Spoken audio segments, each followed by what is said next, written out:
Sir जी। धन्यवाद अधिष्ठाता महोदय। बिजली के निजीकरण जैसे महत्वपूर्ण मुद्दे पे आपने मुझे नियम 56 के तहत बोलने का मौका दिया।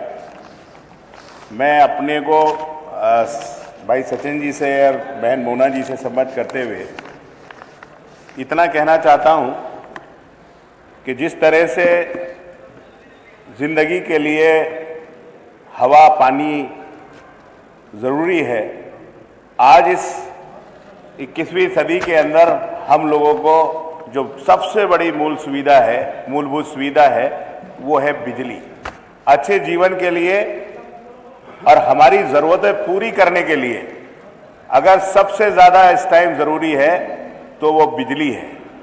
और मैं ये कहना चाहता हूँ कि उत्तर प्रदेश की सरकार जो कहती है कि हम लोग इतने बड़े प्रांत को बहुत अच्छी तरह से चला रहे हैं, इतना विकास हम लोग करा रहे हैं और हर विभाग को बड़ी अच्छी तरह से करा रहे हैं, मैं कह सकता हूं कि इससे बड़े दुर्भाग्य की कोई बात नहीं हो सकती कि जो दावा करते हैं कि हम इतनी अच्छी तरह से सरकार चला रहे हैं, वो एक बिजली विभाग को भी अच्छी तरह से नहीं चला पा रहे और उसे कुछ चंद मित्रों को लाभ पहुंचाने के लिए निजीकरण के आग में झोंकने का काम कर रहे हैं। अधिष्ठाता महोदय, अभी भाई सचिन ने बताया कि निजीकरण, बिजली विभाग का निजीकरण उसी तर्ज पे लेके जाया जा रहा है जैसे लोग यहां पर खड़े होकर सरकार के लोग कहते हैं कि दिल्ली की सरकार ने बहुत जन कल्याण के काम किए। जिस तरह से गेल को बेच दिया, रेल को बेच दिया, LIC बेच दिए, हवाई अड्डे बेच दिए, वही हवा आहिस्ता आहिस्ता उत्तर प्रदेश के अंदर आ रही है और अब तैयारी है बिजली विभाग को बेचने की और उसके बाद हो सकता है कि दूसरे विभाग का नंबर लग जाए। और जो 42 जिलों का बिजली निजीकरण का मामला है, उसमें जो एनर्जी टास्क फोर्स जो सरकार ने बनाई थी, वो परिषद के अध्यक्ष और राज्य सलाहकार समिति के सदस्य जो उसके सदस्य हैं, उन्होंने ही इसके ऊपर गंभीर आरोप लगाए हैं। उन्होंने साफ कहा कि निर्णय उद्योगपतियों के दबाव में लिए गए हैं, लेकिन कौन से उद्योगपति इस पूरे मामले में अपने अनुसार संचालित कर रहे हैं, इसका खुलासा होना भी अध्यक्षता महोदय जरूरी है। उपभोक्ता परिषद ने मांग की है कि एनर्जी टास्क फोर्स के अलग अलग निर्णयों को पूरी जांच हो और जिन उद्योगपतियों के दबाव में ऐसा काम किया जा रहा है उन्हें दोषी ठहराना चाहिए। और इसके साथ साथ जो दोषी कंपनियां इसके अंदर आ रही हैं उन्हें ब्लैकलिस्टेड क्यों नहीं किया जा रहा, जबकि निजीकरण का मसौदा तैयार करने वाली ग्रांट थर्टन अमेरिकन को एक रेगुलेटर द्वारा दोषी पाया गया है और उस पर $40,000 का जुर्माना भी लगाया गया है। इसके बावजूद उसे ब्लैक लिस्टेड की कार्रवाई नहीं की गई। मैं कहना चाहता हूं अजय जी कि निजीकरण आप लेके जा रहे हैं। आज हम लोग विधायक हैं, जनप्रतिनिधि हैं, वो SDO को फोन कर देते हैं, बिजली की कोई समस्या है एक्सीएन को फोन कर देते हैं, चीफ को फोन कर देते हैं, जेई को फोन कर देते हैं, लेकिन जब ये पूरा विभाग जब निजीकरण हो जाएगा, निजी हाथों में चला जाएगा, उदाहरण है आगरा का, उदाहरण है दिल्ली या बॉम्बे का, एक कॉल सेंटर वो कंपनियां बना देती हैं और कॉल सेंटर बनाने के बाद उनसे कहा जाता है कि आप अपनी शिकायत उस कॉल सेंटर पे करिए और वहां पर फोन भी नहीं उठता है। वहां पर इस तरह के व्यवहार लोगों के साथ, उपभोक्ताओं के साथ होता है कि उनसे तरह तरह की परेशानियों का सामना करना पड़ सकता है। माननीय मंत्री जी यहां पर बैठे हैं, मैं उनसे कहूंगा कि आपने बड़ी घोषणा की कि हम उत्तर प्रदेश के किसानों की बिजली माफ कर देंगे, सिंचाई की बिजली माफ कर देंगे, लेकिन कहीं निजीकरण में यह चीज स्पष्ट नहीं की कि आप उत्तर प्रदेश के किसानों की जो बिजली आपने माफ करी है और वो भी उसमें भी आपने दोहरा मापदंड अपनाया।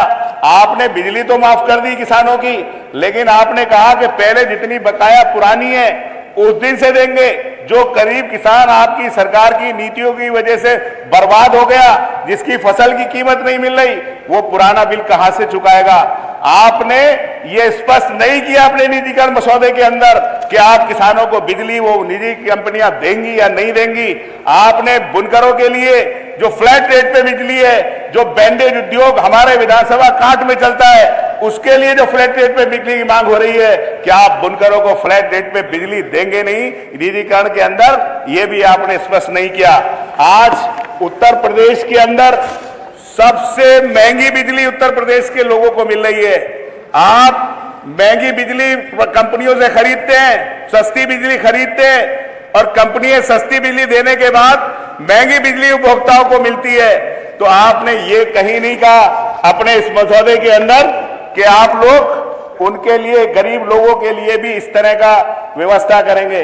और मैं कहना चाहता हूं कि समाजवादी आप मंत्री जी यहां पर जब अपना जवाब कई दफा बिजली विभाग के संबंध में अपना जवाब दिया है, तो वो कहते हैं कि हमने इतनी मांग थी, उसके अनुरूप समाजवादी पार्टी के सरकार के समय से जितनी मांग नहीं थी उससे ज्यादा बिजली हम लोग अब दे रहे हैं। मैं आपसे कहना चाहता हूं कि आप मुझे बताइए कि इस सरकार के अंदर कोई बिजली जनरेटिंग प्लांट इस सरकार के अंदर लगाया हो? सरकार इस बात को भी स्पष्ट कर दे। या कोई बिजली घर बने हो? आप सिर्फ वही काम कर रहे हैं जो हजारों की संख्या में 3311 केवी की बिजली घरों की स्थापना माननीय अखिलेश यादव जी की सरकार के अंदर हुई थी। गांव और कस्बों के अंदर नई लाइनें बिछाई गई थी, ट्रांसफार्मरों की क्षमता बढ़ाई गई थी, आम आदमियों तक बेहतर गुणवत्ता की बिजली पहुंचाई गई थी, और हर तहसील के अंदर अलग 3311 केवी का बिजली घर देकर तहसील के और शहर के लोगों को बिजली की अच्छी सुविधा देने का काम किया था।